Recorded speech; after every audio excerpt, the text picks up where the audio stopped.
Necromancers make people uncomfortable. Even in the most permissive societies that tolerate such experimentation, their actions are taboo. In more conservative climes, anyone associated with necromantic magic could be considered evil without further question. But the school of necromancy isn't all about turning corpses into undead minions in Dungeons & Dragons. Necromancers also focus on aiding the wounded, granting temporary reserves of life to allies, and draining life from their foes. The most powerful practitioners can even reverse death entirely.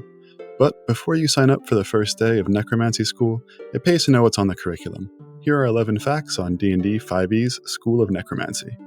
Fact number 1, necromancy is expensive.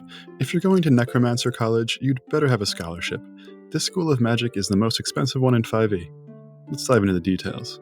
19 necromancy spells require a material component, and 12 of those have a material component with a cost requirement. Of those, 6 spells consume the material component, and the cumulative cost requirement for necromancy spells adds up to 32,600 GP.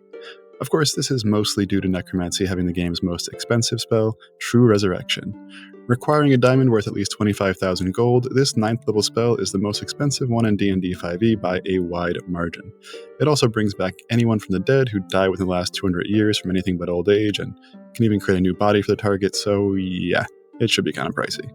Cumulatively, necromancy spells require a minimum of 28,900 gold and consume material components. This is assuming that you're only targeting/creating one creature with spells like Astral Projection and Create Undead. Fact number 2. Necromancers are good guys. Alright, so necromancy takes a toll on your soul and your wallet, but hey, evil sorcerers are all about paying any cost to gain their dark powers, so what's a few coins to a necromancer, right? Well, hold up there, pal, because necromancers in D&D have much more in common with your local surgeon than your local gravedigger. In fact, with 24% healing spells, the School of Necromancy is the most focused on the art of restoration of any 5e magic school. So put down your pitchforks until you know if it's a zombie summoning necromancer or the village healer necromancer. Necromancers also dish out damage and provide utility with spells like Feign Death, Magic Jar, and Speak with Dead, and provide buffs and debuffs with spells like False Life and Eye Bite. Fact number 3, everyone's got a bit of necromancer in them, except rangers. Don't believe me about necromancers being good guys? Well, clerics, the guys who are all about gods and whatever, have the highest proportion of necromancy spells among any class in the game. Of course, wizards technically have more such spells, but wizards are cheaters. Rangers, on the other hand, have a big fat goose egg for necromantic magic. Nature-loving do-gooders, if you ask me. Fact number 4. Necromancy is easy. I know I said necromancy was akin to surgery before, but don't let that fool you. Anyone can raise the dead without requiring too much focus. Only 26% of necromancy spells require concentration, the lowest of any school of magic in 5e. For comparison, 48% of all spells in the game require concentration. Fact number 5. Necromancers like to get up close and personal. Just because you don't need to concentrate too hard to necromance doesn't mean it's not a tricky business. Necromancers like to be close to their targets, with 29% touch range spells and 26% with a range of self or 10 feet.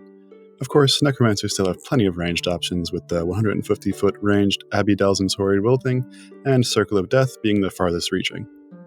Fact number 6. Necromancers test your constitution. Constitution saving throws are the most common ones forced by necromancy spells. 26% of necromancy spells force them, and 63% of saves in the school are con saves. Wisdom is the next most common saving throw for necromantic magic, and no spells in the school force a strength or intelligence save. Fact number 7. Necromancers make necrosis. 82% of damaging abilities in the School of Necromancy deal necrotic damage. No surprises there. If you really want to lay down the hurt with necromancy, the school's most damaging ability is Finger of Death. This 7th level spell deals an average of 61.5 necrotic damage on a failed con save. That's the 4th highest average damage of any spell in the game. Fact number 8. Necromancy spells don't usually take too long. About 3/4 of necromancy spells have a casting time of 1 action, right in line with the game's average.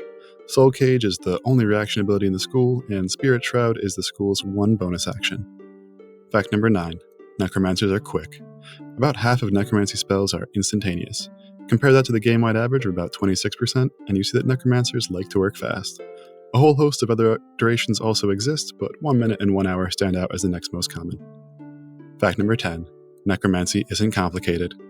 The average word count of necromancy spells is 144, and the median word count is just 109. Spare the Dying is the school's shortest spell at just 23 words, and Magic Jar is the wordiest at 405. Fact number 11. 5e's necromancy spells are fairly new. Only 9 of the 38 Necromancy spells in 5e have been around since the first edition of Dungeons & Dragons. Note that this only accounts for exact name matches. Old schoolers, please tell me about spells that have basically stayed the same but changed in name in the comments below. So there you have it. With a bit of grit and a deep bank account, anyone can be a Necromancer. And if you enjoy a spell list that reads like a metal band's greatest hits, then this is certainly the school you belong in. Quick word on my methodology. All data is taken from the 3 main 5th edition source books, Player's Handbook, Xanathar's Guide to Everything, and Tosh's Cauldron of Everything. Word counts don't include the spell name, level, school, casting time, range, components, or duration, nor do they include the stat blocks of any summoned or conjured creatures. They also don't include the words at higher levels for spells that can be upcast. Word counts do, however, include all text included in charts, including numbers. One statistic from above is somewhat subjective: spell types, damage, heal, buff, debuff, or utility. I tried to take a common sense approach to what category each spell falls into and limited each spell to 2 types, but reasonable people could disagree. As a final disclaimer, there are almost certainly some small errors in my work. I'm only human. Thanks so much for watching. Hope to make more of these spell statistics videos in the future if you guys like them. And if you did like this video, please consider liking and subscribing. It's a massive help for small YouTubers like me. And if you have any stories about using Necromancy in your own Dungeons & Dragons game or in real life, please share them in the comments below. This is D&D Lounge wishing you the best of luck in your next spellcasting venture.